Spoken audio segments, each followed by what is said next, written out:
तो दोस्तों हमने गौतम बुद्ध के बारे में जन्म से लेकर मृत्यु तक उनके बारे में जाना कि कैसे गौतम बुद्ध को ज्ञान की प्राप्ति हुई और कैसे उन्होंने अपने उपदेश दिए। और यह गौतम बुद्ध पर बना तीसरा वीडियो। तो आइए जानते हैं गौतम बुद्ध के बारे में। गौतम बुद्ध ने लोगों को मध्यम मार्ग का उपदेश दिया। उन्होंने दुख, उसके कारण और निवारण के लिए अष्टांगिक मार्ग बताया, जिसे हम आगे वीडियो में डिस्कस करेंगे। उन्होंने अहिंसा पर काफ़ी जोर दिया, यज्ञ और पशु बलि की निंदा की। बुद्ध ने सनातन धर्म के कुछ संकल्पनाओं का प्रचार किया, जैसे अग्निहोत्र और गायत्री मंत्र। धीरे धीरे बौद्ध धर्म का प्रचार हुआ। बड़े बड़े राजा उनके शिष्य बने। गौतम बुद्ध ने लोक कल्याण के लिए, अपने धर्म का देश विदेश में प्रचार करने के लिए भिक्षुओं को इधर उधर भेजा। मौर्य काल तक आते आते भारत से यह धर्म चीन, Japan, Korea, Mongolia, Burma, Thailand और श्रीलंका जैसे देशों में फैल चुका था। बौद्ध धर्म मूलतः अनिश्वरवादी है। इसमें आत्मा की परिकल्पना भी नहीं है, लेकिन इस धर्म में पुनर्जन्म की मान्यता है। बौद्ध धर्म के त्रिरत्न बुद्ध, धम्म और संघ। बुद्ध के अनुयायी नंबर 1 है भिक्षुक, नंबर 2 है उपासक। भिक्षुक वे जिन्होंने धर्म प्रचार के लिए संन्यास ग्रहण किया, और उपासक वे जो गृहस्थ जीवन जीकर बौद्ध धर्म अपनाने वाले हैं। तो दोस्तों बौद्ध सभाओं के बारे में जानते हैं, यानी बौद्ध सभाएं हुई, बौद्ध धर्म का प्रचार प्रसार हुआ। तो देखते हैं, प्रथम सभा हुई 483 ईसा पूर्व में। कहाँ पर हुई? राजगृह में। और उस समय इसके अध्यक्ष थे महाकश्यप, और उस समय मगध पर अजातशत्रु का शासन चल रहा था। द्वितीय बौद्ध सभा 383 ईसा पूर्व में हुई वैशाली में, और इसका अध्यक्ष था सबाकामी, और उस समय भारत पर कालाशोक का शासन चल रहा था। तृतीय सभा 255 ईसा पूर्व में पाटलिपुत्र में हुई।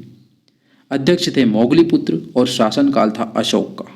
चतुर्थ बौद्ध सभा 100 ईस्वी में हुई, यानी कि पहली शताब्दी में, कुंडलवन में हुई। यह चतुर्थ बौद्ध सभा किस स्थान पर हुई? कुंडलवन में। इसके अध्यक्ष थे वसुमित्र, और इस समय शासन काल था कनिष्क का। तो दोस्तों हमने चारों बौद्ध सभाओं के बारे में जाना। चतुर्थ बौद्ध सभा के पश्चात बौद्ध धर्म 2 भागों में विभाजित हो गया। नंबर 1 है हीनयान, नंबर 2 महायान। तो देखते हैं हीनयान और महायान क्या है। हीनयान का आदर्श अरहत पद को प्राप्त करना है। अब अरहत पद क्या होता है? जो व्यक्ति अपनी साधना से निर्वाण प्राप्त करे, अरहत कहलाता है। महायान का आदर्श बोधिसत्व है। बोधिसत्व दूसरे के कल्याण को प्राथमिकता देते हुए अपने निर्वाण में विलंब करते हैं। ये महायान हो गया।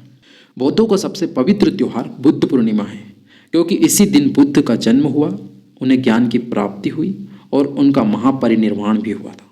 बुद्ध ने सांसारिक दुखों के संबंध में 4 आर्य सत्य बताए हैं। पहला दुख, दूसरा दुख समुदाय, तीसरा दुख निरोध, और चौथा दुख निरोध गामिनी प्रतिपदा।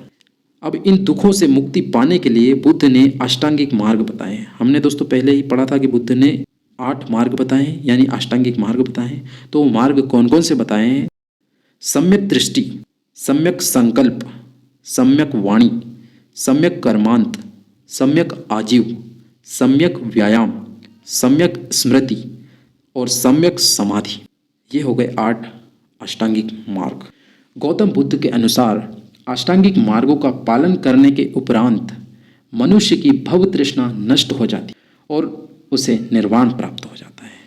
तो इस तरह हमने सिद्धार्थ यानी गौतम बुद्ध के बारे में संपूर्ण जानकारी देखी। उनका जन्म, उन्हें ज्ञान की प्राप्ति कैसे हुई और उन्हें निर्वाण कैसे प्राप्त हुआ। ये सारी चीज़ें हमने गौतम बुद्ध के बारे में डिस्कस करी।